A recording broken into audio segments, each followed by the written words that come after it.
మన ప్రభు అయిన రక్షకుడైనటువంటి యేసుక్రీస్తుల వారి పేరిట మీ అందరికీ నా యొక్క శుభావి నిండు వందనాలు తెలియజేస్తూ ఉంటున్నాను.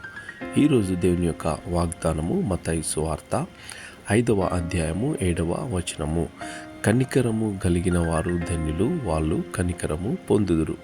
నా ప్రియ సహోదరి సహోదరుడా, ఎప్పుడైతే నువ్వు బాధలు అనుభవిస్తావో నువ్వు సేవకుడిగా సేవకురాలిగా మారగలుగుతావు. ఎందుకంటే వాటిని నువ్వు అనుభవించావు గనుక ఎదుటివారిపైన నువ్వు ఆదరణ చూపించగలిగేవాడిగా ఉంటావు.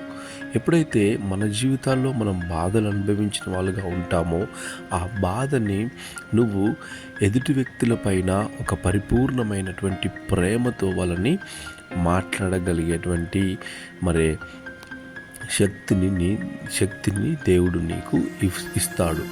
కాబట్టి ఆ యొక్క బాధను ప్రేమగా మార్చినప్పుడు వాళ్ళలో ఉన్నటువంటి ప్రతి బాధను శ్రమను నీవు వాళ్ళను ఆదరించగలిగిన వాడిగా ఉంటావు. కనుక ఆ బాధ ప్రేమగా మారినప్పుడు ఆధ్యాత్మికంగా నీకు విజయము అనేది ఇస్తూ ఉంటుంది. కనుక ఎదుటి వ్యక్తికి నువ్వు ధైర్యము చెప్పేవాడిగా ఉంటావు. నా ప్రియ సహోదరి సహోదరుడా, బాధలు వచ్చినప్పుడు శ్రమలు వచ్చినప్పుడు మనము కృంగిపోకూడదు. దేవుడు మనల్ని ఆదరించేవాడుగా ఉంటున్నాడు, వాటన్నింటిలో నుండి విడిపించేవాడుగా ఉంటున్నాడు.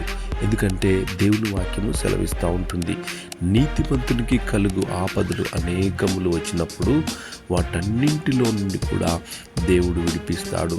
మన జీవితాల్లో ఎన్నో బాధలు, ఇరుకులు, ఇబ్బందులు వస్తూ ఉంటాయి. వాటన్నింటి నుండి కూడా దేవుడు విడిపిస్తాడు. దేవునికి స్తోత్రం.